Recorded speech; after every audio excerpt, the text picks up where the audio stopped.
कौन 30 वर्ष पर आपणकर भी गोड़ हाथ बिंधा होची सकाळू उठिला बेलकू हाड़ कड़कड़ शब्द करुची कि जदि हाँ तेबे सावधान आपणक शरीर रे कैल्शियम एवं विटामिन डी रो अभाव हो पारे। आसंतु जानिबा किपरि बयस बढ़िबा सह आमे हमर हाड़ को लुहा भली शक्त करि परिबा। बंधुगण कौन आपण केबे भाबिचंती पिला दिने जेउ शरीर नै आमे डाळरू डाळ डेउथिले 30 वर्ष पार हेबा मात्रे सेई शरीर काहेकि थकी जाए, सीढ़ी चढ़िला बेले आंठु गंठिरे काहेकि कष्ट हुए। यह केवल बयसर प्रभाव नुहे, यह हेउछि आम शरीरर एक चेतावनी। किंतु भय करंतुनि, यह शेष नुहे, यह एक नुआ आरंभर समय। आज आमे जानिबा आम हाड़र दुर्बलता पछर प्रकृत कारण एवं किपरि आमे पुनि थरे निजको शक्त करि परिबा। विज्ञान कहे जे 30 वर्ष बयस जाए आम हाड़ निजर सर्वोच्च घनत्व बा बोन मास हासिल करिथाय। तापरे आरंभ हुए एक नीरव प्रक्रिया, जेमिति नुआ हाड़ तैयारी हुए ताठारु अधिक पुराना हाड़ नष्ट हेबाकु लागे। आमर व्यस्तबहुल जीवन शैली, खराब खाद्यपेय एवं शारीरिक परिश्रमर अभाव एई प्रक्रिया को आहुरी द्रुत करिदिए। यह हेउछि सेई नीरव चोर जहां आम अजाणतरे आम शरीरर मूलदुआ को दुर्बल करिदिए।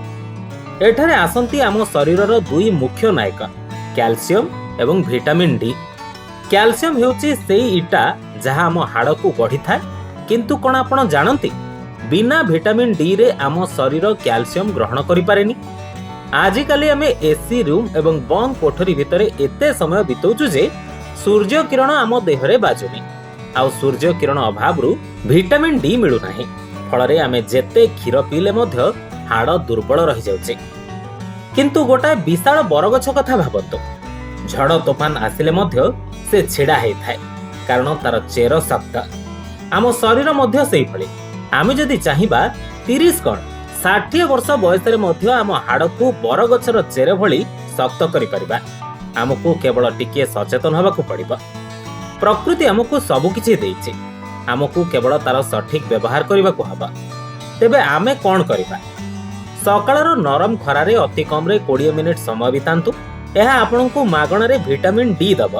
द्वितीय रे निज खाद्य रे दुग्ध जातीय द्रव्य, साग, मांडिया एवं छोट माछ शामिल करंतु, जोंथिरे प्रचुर कैल्शियम रहिছে। एवं तृतीय कथा हैला व्यायाम। चालिबा, दौड़िबा और योगाभ्यास करबा द्वारा हाड़र क्षमता वृद्धि पाए। निजको केबे भी दुर्बल भावंतु नाही। बयस केवल एक संख्या मात्र। जदि आपण आज ठारू ही एई छोट छोट परिवर्तन करिवे, तेबे आसंता काली आपणकू आंठु गंठी बिंधा पई डाक्तरखाना जिबाकू पड़िबो नाही। शक्त हाड़, उत्तम स्वास्थ्य एवं एक खुशीर जीवन आपणक अपेक्षा रे अछि। उठंतु, निज स्वास्थ्यर दायित्व निजे नियंतु।